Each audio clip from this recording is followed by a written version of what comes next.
আজকের পর্বে শেয়ার করব সয়াবিন দিয়ে তৈরি অত্যন্ত সুস্বাদু ও প্রোটিন সমৃদ্ধ একটি সম্পূর্ণ নিরামিষ স্ন্যাক্সের রেসিপি সোয়া কাবাব। চলুন দেখে নেওয়া যাক আমার আজকের পর্বের রেসিপি সোয়া কাবাব। সোয়া কাবাব তৈরি করার জন্য 3 থেকে 4 কাপ জলে 1 কাপ সয়াবিন, 1 টিস্পুন নুন দিয়ে 5 থেকে 7 মিনিট ভালোভাবে ফুটিয়ে নিতে হবে যতক্ষণ না সফট হয়ে আসে। এরপর ফ্লেমটা অফ করে দিয়ে গরম জলটা ফেলে ঠান্ডা জলে সয়াবিনটা ডুবিয়ে রাখতে হবে। তারপর ভালোভাবে ধুয়ে নেওয়ার পরে এরপর সবথেকে গুরুত্বপূর্ণ কাজ, সয়াবিনগুলোকে এইভাবে জলটা খুব ভালোভাবে ছেঁকে নিতে হবে। হাত দিয়ে করলে খুব ভালো হয়। প্রত্যেকটা সয়াবিন এইভাবে জলটা ছেঁকে নিয়ে আমি একটা মিক্সার গ্রাইন্ডার জারের মধ্যে ট্রান্সফার করে দিলাম। দেখুন অনেকটাই ড্রাই হয়ে গেছে। এরপর এতে অ্যাড করব 1 ইঞ্চির আদা গ্রেট করে, যেহেতু এখানে নিরামিষ আদাটা একটু বেশি দেব।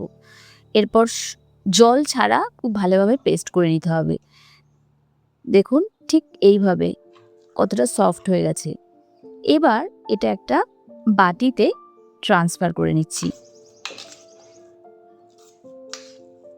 এরপর এতে একটা মিডিয়াম সাইজের সেদ্ধ করা আলু দিয়ে খুব ভালোভাবে ম্যাশ করে নিলাম।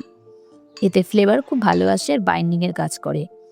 হাফ পিস মতো গাজর গ্রেট করে দিয়ে দিলাম আর দেব 4 থেকে 5টা কাঁচা লঙ্কা কুচানো। এরপর হাফ কাপ দেব ফ্রেশ ধনেপাতা কুচি।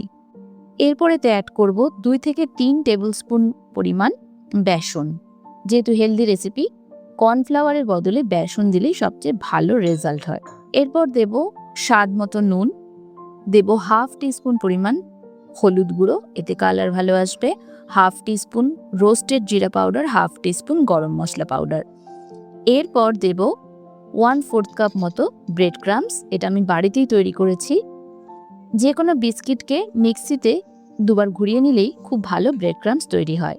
এরপর খুব ভালোভাবে সমস্ত উপকরণ মিশিয়ে নিয়ে এইভাবে একটা স্মুথ ডো তৈরি করে নিলাম। তো এবার 5 মিনিটের জন্য রেস্টে রেখে দিয়ে অল্প অল্প করে নিয়ে হাতের মধ্যে এইভাবে গোল করে নিয়ে কাবাবের মতো এইভাবে গড়ে নিতে হবে, ঠিক যেভাবে দেখাচ্ছি সেইভাবে। এরপর ব্রেড ক্রাম্বসের মধ্যে কোট করে নিয়ে এটাকে ফ্রাই করার জন্য রেডি করে নিচ্ছি। একইভাবে আরও একটা দেখাচ্ছি। অল্প অল্প পোর্শন নিয়ে এইভাবে হাতে গোল করে একটু চেপে দিতে হবে যাতে কাবাবের মতো দেখতে হয়। আর ব্রেড ক্রাম্বসের মধ্যে এইভাবে কোট করে নিয়ে রেখে দিলেই ফ্রাই করার জন্য সবকটা রেডি।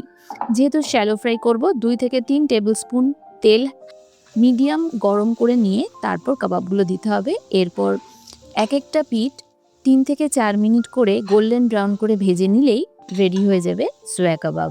এরপর সবকটা আমি তুলে নিচ্ছি। দেখুন রেডি হয়ে গেছে আমার আজকের পর্বের রেসিপি। খুবই সুস্বাদু এবং অবশ্যই স্বাস্থ্যকর নিরামিষ স্ন্যাক্সের রেসিপি সোয়া কাবাব। রেসিপিটা অবশ্যই বাড়িতে একবার ট্রাই করে দেখবেন।